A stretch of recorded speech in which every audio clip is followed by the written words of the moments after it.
বৃষ্টির দিনে বন্ধুরা বাড়ি থেকে বেরোতে পারছেন না, বাড়িতে বসে বসেই বোর হচ্ছেন। কোনো চিন্তা নেই, বাড়িতে বসেই বানিয়ে ফেলুন পাপড়ি চাট। তাহলে চলুন কিভাবে বানানো হচ্ছে সেই পাপড়ি চাট, সেটাই আমি আজকে আপনাদের সঙ্গে শেয়ার করব।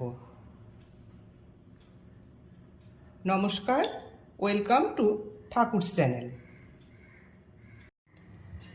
পাপড়ি চাট বানানোর জন্য আমি নিয়েছি কিছুটা পাপড়ি।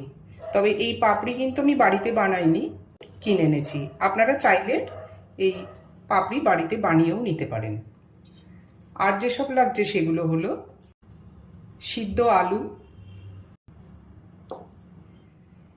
তেঁতুল আর খেজুর দিয়ে বানিয়েছি মিষ্টি চাটনি, আর আছে ধনেপাতা, পুদিনা পাতা আর কাঁচা লঙ্কা দিয়ে সবুজ যে ঝাল চাটনিটা ব্যবহার করা হয় চাটে, সেই চাটনি।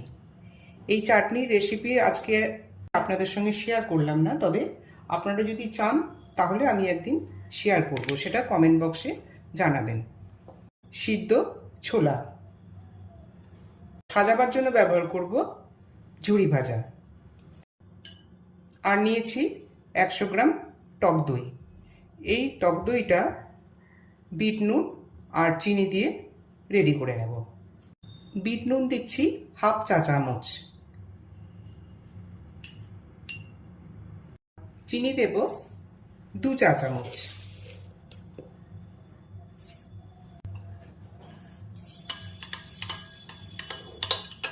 আর সিদ্ধ আলুটাও কেটে আমি রেডি করে নিচ্ছি।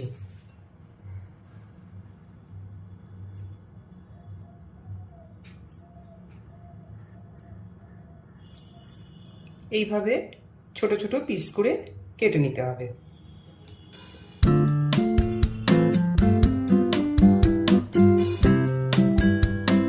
প্রথমেই একটা প্লেটে পাপড়িগুলো সাজিয়ে নেব।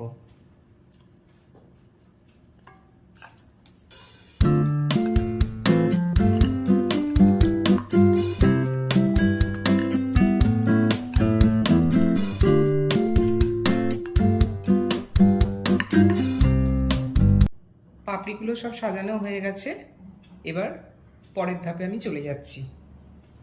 এবার দেব দই।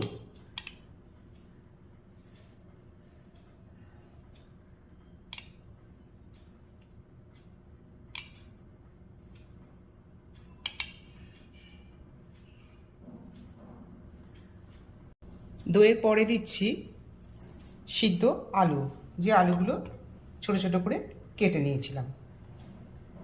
এই সাজানোর ব্যাপারটা কিন্তু নিজেদের উপর নির্ভর করবে, আপনারা যে যেমন পছন্দ করবেন সেইভাবেই সাজাবেন।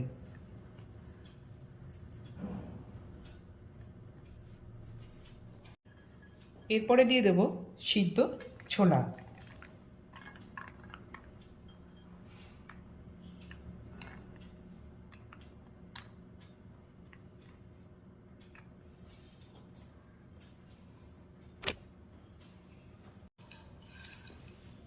এবার দেব উপর থেকে কিছুটা ভাঙা পাপড়ি।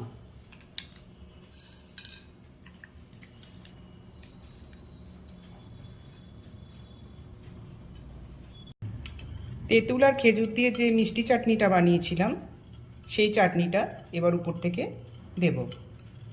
এই চাটনির মধ্যে আছে তেঁতুল, খেজুর, চিনি আর বিট নুন।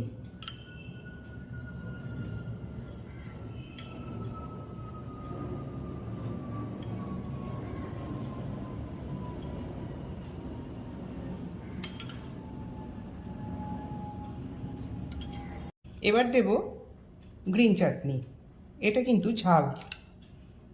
এর মধ্যে আছে ধনেপাতা, পুদিনা পাতা, কাঁচা লঙ্কা আর বিট নুন। বিট নুন না থাকলে সাধারণ নুনও ব্যবহার করতে পারেন। উপর থেকে আরও একটু মিষ্টি চাটনিটা দিয়ে দিচ্ছি।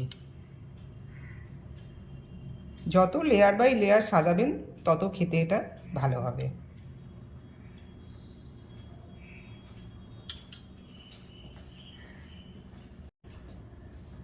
আর দিয়ে দিলাম ঝুরি ভাজা। এই ঝুরি ভাজা ছাড়া কিন্তু একেবারেই পাপড়ি চাট সফল হবে না। আর উপর থেকে একটু দিয়ে দিলাম বিট নুন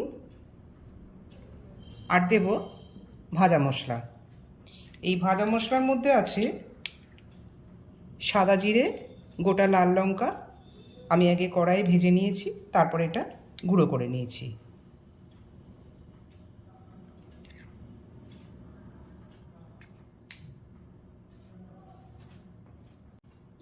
তাহলে বন্ধুরা, রেসিপি ভালো লাগলে আপনারা কমেন্ট বক্সে অবশ্যই কমেন্ট করে জানান, আর আপনারাও বাড়িতে এইভাবে বানান। কেমন লাগলো বানানোর পর সেটা কমেন্ট বক্সে জানাবেন। আর পাশাপাশি অনুরোধ রইল প্রত্যেক দিনের মতো চ্যানেলটি লাইক, শেয়ার এবং সাবস্ক্রাইব করবার জন্য। নমস্কার।